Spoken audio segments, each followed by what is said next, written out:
എല്ലാവരും സുഖമായിരിക്കുന്നു എന്ന് വിശ്വസിക്കുന്നു. ക്രിസ്മസ് ഒക്കെ ഇങ്ങ് എത്തിയ സ്ഥിതിക്ക് ഒരു നോൺ വെജ് റെസിപ്പിയാണ് ഇന്നത്തെ സ്പെഷ്യൽ. ഈ ക്രിസ്മസിന് എല്ലാവരും ഈ റെസിപ്പി ഒന്ന് ട്രൈ ചെയ്ത് നോക്കുക. സാധാരണ ചിക്കനൊക്കെ ഉണ്ടാക്കാറുള്ളപ്പോൾ നമ്മൾ സാധാരണ യൂസ് ചെയ്യുന്ന ഇഞ്ചി, വെളുത്തുള്ളി, പച്ചമുളക്, തൈര് തുടങ്ങി യാതൊരു ഇൻഗ്രീഡിയൻസും നമ്മുടെ ഈ ചിക്കൻ റെസിപ്പിക്ക് ആവശ്യമില്ല. പക്ഷേ ടേസ്റ്റ് ആണെന്നുണ്ടെങ്കിൽ അത് നമുക്ക് പറഞ്ഞറിയിക്കാൻ പറ്റില്ല, അത്രയ്ക്ക് വെറൈറ്റി ആയിട്ടുള്ള ടേസ്റ്റാണ്. അതുകൊണ്ട് ഈ ക്രിസ്മസിന് എല്ലാവരും ഈ റെസിപ്പി ഒന്ന് ട്രൈ ചെയ്ത് നോക്കുക. അപ്പോൾ നമുക്ക് ഈ റെസിപ്പി എങ്ങനെയാണ് ചെയ്യുന്നത് നോക്കാം. ഈ ചിക്കൻ റെസിപ്പിക്കായിട്ട് നമുക്ക് 2-3 ഇൻഗ്രീഡിയൻസ് ആണ് മെയിനായിട്ട് വേണ്ടത്. അതിൽ ഏറ്റവും പ്രധാനമാണ് നമ്മുടെ മുളക്, നമ്മുടെ ഉണങ്ങിയ വറ്റൽ മുളക്. അത് നമുക്ക് സാധാരണ റെഡിമെയ്ഡായിട്ട് കിട്ടുന്ന ചില്ലി ഫ്ലേക്സ് ആയിട്ട് വാങ്ങാൻ കിട്ടുന്ന അത് വേണമെങ്കിൽ യൂസ് ചെയ്യാം. ഇല്ലാന്നുണ്ടെങ്കിൽ വീട്ടിലുള്ള വറ്റൽ മുളകിനെ ഇതുപോലെ ജസ്റ്റ് ഒന്നൊരു ബ്ലെൻഡറിലിട്ട് ക്രഷ് ചെയ്തെടുത്താൽ നമുക്ക് അങ്ങനെ യൂസ് ചെയ്യാവുന്നതാണ്. ഞാനിവിടെ ഈ റെസിപ്പിയിൽ ഏകദേശം ഒരു 400-450 ഗ്രാം ചിക്കനാണ് എടുത്തേക്കുന്നത്. അപ്പോൾ അതിനായിട്ട് നമുക്ക് ഇത്രയും മുളക് തന്നെ ധാരാളമായിട്ട് മതിയാകും. കാരണം എൻ്റെ കയ്യിലുള്ള ഈ മുളക് എന്ന് പറയുന്നത് നല്ല സ്പൈസിയാണ്. അപ്പോൾ നമ്മുടെ എരിവിൻ്റെ ആ ഒരു അളവനുസരിച്ച് നിങ്ങൾക്ക് കൂട്ടുകയോ കുറയ്ക്കുകയൊക്കെ ചെയ്യാം. ഇനി ഞാൻ ചിക്കൻ എടുത്തിട്ടുണ്ട്. ഇത് ബോൺലെസ് അല്ല, നോർമൽ എല്ലോട് കൂടിയ ചിക്കനാണ്. അപ്പോൾ കഴുകി ക്ലീൻ ചെയ്തെടുത്തിട്ടുണ്ട്. ഇനി വേണ്ടത് സവാളയാണ്. അപ്പോൾ സവാള ഇതിൽ ഒരുപാട് ചേർക്കേണ്ട ആവശ്യമൊന്നുമില്ല. ഞാനൊരു ഒരൊറ്റ വലിയ സവാളയാണ് എടുത്തേക്കുന്നത്. ഇതുപോലെ വളരെ പൊടിയായിട്ട് അരിഞ്ഞതാണ് നമുക്കിതിലേക്ക് ആവശ്യമായിട്ടുള്ളത്. ഒരു 400-450 ഗ്രാം ചിക്കൻ എടുക്കുമ്പോൾ നമുക്ക് സുഖമായിട്ട് ഒരു 2 സവാളയൊക്കെ ചേർത്ത് കൊടുക്കാവുന്നതാണ്. കാരണം നമ്മൾ നല്ല ഡ്രൈ ആയിട്ടാണ് ഉണ്ടാക്കുന്നത്. അതുകൊണ്ട് ഒരു അല്പ സവാള കൂടിപ്പോയാലും വലിയ കുഴപ്പമൊന്നുമില്ല. പക്ഷേ ഞാനിവിടെ ഒരു വലിയ സവാളയുണ്ട്, ഒന്നേ എടുത്തിട്ടുള്ളൂ. അപ്പോൾ ഇനി ഞാനത് ഒരു കടായി വെച്ച് കൊടുത്തിട്ടുണ്ട്.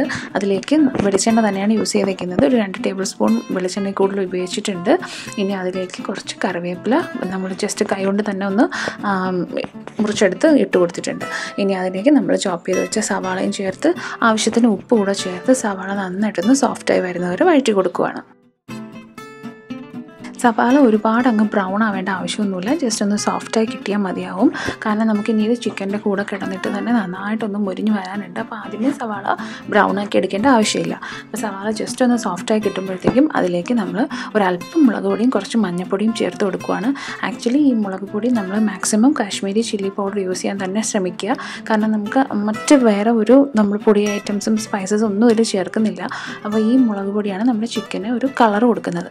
അപ്പോൾ അതിലേക്ക് മാത്രമായിട്ടാണ് നമ്മൾ ആക്ച്വലി ഈ മഞ്ഞൾപ്പൊടിയും മുളക് പൊടിയും ചേർത്ത് കൊടുക്കുന്നത്. അപ്പോൾ കുറച്ച് കളർ കിട്ടാനും വേണ്ടിയിട്ടും പിന്നെ കാരണം സ്പൈസ് മറ്റേ നമ്മൾ ചില്ലി ഫ്ലേക്സ് ആണ് നമുക്കിതിലേക്ക് സ്പൈസ് കൊടുക്കുന്നത്. അപ്പോൾ അതുകൊണ്ട് തന്നെ ഇത് കളർ കിട്ടാൻ വേണ്ടിയിട്ട് നമ്മൾ കാശ്മീരി ചില്ലി പൗഡർ കൊടുക്കാൻ തന്നെ ശ്രദ്ധിക്കുക. ഇനി മുളക് പൊടിയും മഞ്ഞൾപ്പൊടിയും കൊടുത്ത് അതിൻ്റെ പച്ച മണമൊക്കെ ഒന്ന് മാറി കിട്ടുമ്പോഴത്തേക്കും നമുക്കിതിലേക്ക് കഴുകി ക്ലീൻ ചെയ്ത് വെച്ചേക്കുന്ന ചിക്കൻ കൂടെ ഒന്ന് ചേർത്ത് കൊടുക്കാം. ഈ ചിക്കനും കൂടെ ചേർത്തതിനെ നന്നായിട്ടൊന്ന് ഇളക്കി മിക്സ് ചെയ്ത് ചിക്കനൊന്ന് വേകാനായിട്ട് നമുക്ക് ടൈം കൊടുക്കാം. ചിക്കനൊന്ന് കുക്കായി കിട്ടാൻ വേണ്ടിയിട്ട് മാത്രമായിട്ട് നമുക്കിതൊന്ന് അടച്ചു വെച്ച് കുറച്ച് നേരം വേവിച്ചെടുക്കാം. അപ്പോൾ ചിക്കൻ വെന്ത് കഴിഞ്ഞാൽ നമ്മളത് ഓപ്പൺ ചെയ്ത് വെച്ച് അതിൽ നിന്ന് ഊറി വരുന്ന എന്തായാലും ചിക്കൻ വേകുമ്പോഴത്തേക്കും കുറേ അധികം വെള്ളം അതിൽ നിന്ന് ഊറി വരാൻ സാധ്യതയുണ്ട്. അപ്പോൾ ആ വെള്ളമൊക്കെ നമുക്കൊന്ന് വറ്റിച്ചെടുക്കണം. അതുകൊണ്ട് ആദ്യത്തെ ഒരു 10 മിനിറ്റോളം നമുക്ക് അടച്ചു വെച്ച് ചിക്കൻ ഒന്ന് നന്നായിട്ട് വേവിച്ചെടുത്തതിന് ശേഷം പിന്നീട് നമുക്ക് തുറന്ന് വെച്ച് ചിക്കനിൻ്റെ ആ വന്ന വെള്ളമൊക്കെ നല്ലപോലെ ഡ്രൈ ആക്കി എടുക്കണം. ചിക്കനിൽ നിന്ന് ഊറി വരുന്ന വെള്ളം അല്ലാണ്ട് നമ്മളിതിൽ 1 ടേബിൾ സ്പൂൺ വെള്ളം പോലും നമ്മൾ ആക്ച്വലി ഇതിൽ ചേർത്ത് കൊടുക്കുന്നില്ല.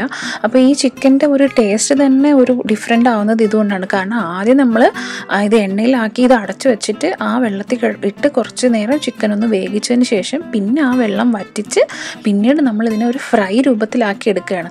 അപ്പോൾ അതുകൊണ്ട് തന്നെ ഈ ചിക്കൻ്റെ ഒരു ടേസ്റ്റ് സാധാരണ ചിക്കൻ ഫ്രൈയിൽ നിന്നും എൻ്റെ ഡിഫറെൻ്റ് ആയിട്ടുള്ളൊരു ടേസ്റ്റാണ്.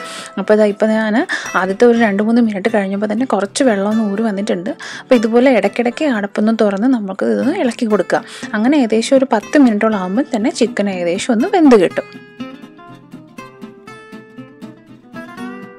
അടച്ചു വെച്ച് ഒരു 8-10 മിനിറ്റ് ചിക്കൻ വേവിച്ചെടുത്തിട്ടുണ്ട്. അതുകൊണ്ട് തന്നെ നല്ലപോലെ വെള്ളമൊക്കെ അതിൽ നിന്ന് ഊറി വന്നിട്ടുണ്ട്.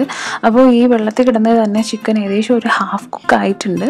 ഇനി നമുക്ക് ഇത് തുറന്ന് വെച്ച് ഈ വെള്ളമൊക്കെ നല്ലപോലെ ഒന്ന് വറ്റിച്ച് ഡ്രൈ ആക്കി എടുക്കുക. ആ സമയം കൊണ്ട് ചിക്കൻ ബാക്കി കൂടെ നന്നായിട്ട് വെന്ത് കിട്ടിക്കോളും. വീണ്ടും ഒരു 10 മിനിറ്റ് കൂടെ കഴിഞ്ഞപ്പോഴത്തേക്കും ചിക്കനും കുറച്ചുകൂടെ വെന്ത് കിട്ടിയിട്ടുണ്ട്. ഒപ്പം തന്നെ വെള്ളമൊക്കെ നന്നായിട്ട് ഡ്രൈ ആയി നമ്മുടെ എണ്ണയൊക്കെ തെളിഞ്ഞ് വരുന്നുണ്ട്. ഇനി ഈ ടൈമിൽ വേണം നമ്മൾ നേരത്തെ ചതച്ച് വെച്ച മുളക് ചേർത്ത് കൊടുക്കാൻ. ചതച്ച് വെച്ച മുളക് കൂടെ ചേർത്ത് അത് നന്നായിട്ട് ചിക്കനിലൊന്ന് കോട്ട് ചെയ്ത് മിക്സ് ചെയ്തതിന് ശേഷം വീണ്ടും നമുക്ക് മുളകിൻ്റെ ആ ഒരു പച്ചപ്പൊക്കെ ഒന്ന് മാറണ്ടേ, അതിനായിട്ട് വീണ്ടും കുറച്ച് സമയം കൂടെ കുക്ക് ചെയ്യാനായിട്ട് വെയിറ്റ് ചെയ്യാം.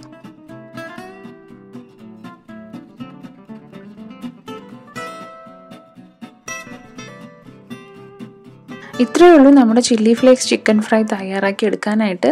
ഇനി നമുക്ക് ഈ ചില്ലി ഫ്ലേക്സിൻ്റെ ആ ഒരു പച്ച സ്മെല്ലൊക്കെ ഒന്ന് മാറണ വരെ നന്നായിട്ട് കുക്കാക്കി എടുക്കണം. അപ്പോൾ കുറച്ച് നേരം കഴിയുമ്പോൾ ഇതിൻ്റെ കളറൊക്കെ ഒന്ന് മാറി നല്ല ഒരു ഡാർക്ക് ബ്രൗണിഷ് അല്ലെങ്കിൽ ഒരു ബ്ലാക്കിഷ് ഷെയ്ഡിലോട്ട് മാറും. അത്ര സമയം നമ്മളിതൊന്ന് ജസ്റ്റ് ഒന്ന് ഫ്രൈ ചെയ്തെടുക്കുക. ഞാൻ 2 സ്റ്റെപ്പായിട്ടാണ് ചില്ലി ഫ്ലേക്സ് ചേർത്ത് കൊടുത്തത്. അത് വേറെ ഒന്നും കൊണ്ടല്ല, ജസ്റ്റ് ഒന്ന് നന്നായിട്ട് മിക്സ് ചെയ്തെടുക്കാനുള്ള എളുപ്പത്തിന് വേണ്ടിയിട്ടാണ്. എന്നിട്ട് ഫൈനലി ഞാൻ കുറച്ച് കറിവേപ്പില കൂടെ ഇതിലോട്ടൊന്ന് ആഡ് ചെയ്ത് കൊടുത്തിട്ടുണ്ട്, ജസ്റ്റ് അതിൻ്റെ ഒരു ഫ്ലേവർ എൻഹാൻസ് ചെയ്യാൻ വേണ്ടി മാത്രം. അപ്പം ഇനി ഇത് വീണ്ടും ഒരു 10 മിനിറ്റോളം ഞാൻ ഇതുപോലെ ഇടയ്ക്കിടയ്ക്ക് ഇളക്കി കൊടുത്ത് ഫ്ലെയിം കുറച്ച് വെച്ചിട്ടാണ് ചെയ്തെടുക്കാൻ പോകുന്നത്. കാരണം നമ്മൾ ഇതിൽ വെള്ളമോ അങ്ങനെ യാതൊന്നും തന്നെ ഇല്ലാത്തതുകൊണ്ട് ഫ്ലെയിം കുറച്ച് വെച്ച് ചെയ്യുന്നതായിരിക്കും നല്ലത്. ഇല്ലെങ്കിൽ പെട്ടെന്ന് തന്നെ ഇത് കരിഞ്ഞു പോകാൻ സാധ്യതയുണ്ട്. ഫ്ലെയിം സിമ്മിലാക്കിയതിന് ശേഷവും നമുക്കിത് അടുക്കി പിടിക്കും എന്ന് തോന്നുവാണെങ്കിൽ ഒരു ടേബിൾ സ്പൂൺ വെളിച്ചെണ്ണ ഒന്ന് ചേർത്ത് കൊടുത്താൽ മതി.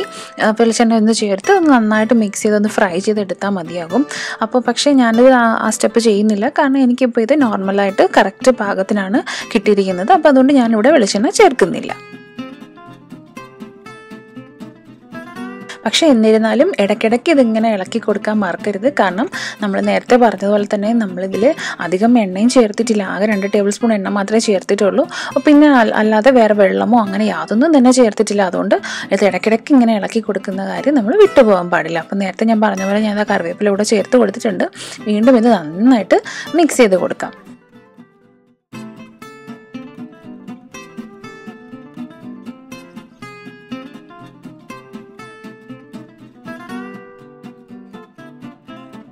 ഇപ്പോൾ മൊത്തത്തിൽ വീണ്ടും ഒരു 10 മിനിറ്റോടെ ആയിട്ടുണ്ട്. ഇപ്പോൾ ചിക്കൻ ഫ്രൈ നന്നായിട്ട് പാകത്തിന് വെന്ത് കിട്ടിയിട്ടുണ്ട്. ആഡ് ചെയ്ത് കൊടുത്ത ആ ചില്ലി ഫ്ലേക്സൊക്കെ കറക്റ്റായിട്ട് ചിക്കനിൽ നന്നായിട്ട് ബ്ലെൻഡ് ചെയ്ത് കിട്ടിയിട്ടുണ്ട്. അതിൻ്റെ പച്ച മണമൊക്കെ ഒന്ന് മാറി നല്ല അടിപൊളിയായിട്ട് കിട്ടിയിട്ടുണ്ട്. അപ്പോൾ വളരെ കുറഞ്ഞ ഇൻഗ്രീഡിയൻസ് കൊണ്ടാണ് നമ്മൾ ഈ ചിക്കൻ ഫ്രൈ തയ്യാറാക്കിയിരിക്കുന്നത്. അപ്പോൾ ഇതുപോലെ എല്ലാവരും ഒന്ന് തയ്യാറാക്കി നോക്കുക. എല്ലാവർക്കും ഇത് ഇഷ്ടമാവും. വളരെ വെറൈറ്റി ആയിട്ടുള്ളൊരു ടേസ്റ്റാണ്. വളരെ സ്പൈസിയാണ് ആക്ച്വലി ഈ ചിക്കൻ ഫ്രൈ. കാണുന്ന പോലെയല്ല, നല്ല സ്പൈസിയാണ്. അപ്പോൾ എല്ലാവരും ഇതൊന്ന് ട്രൈ ചെയ്ത് നോക്കണം. അപ്പോൾ ട്രൈ ചെയ്ത് നോക്കിയിട്ട് ഇഷ്ടമായാൽ നമ്മുടെ അഭിപ്രായമൊക്കെ കമൻസായി അറിയിക്കാൻ മറക്കരുത്.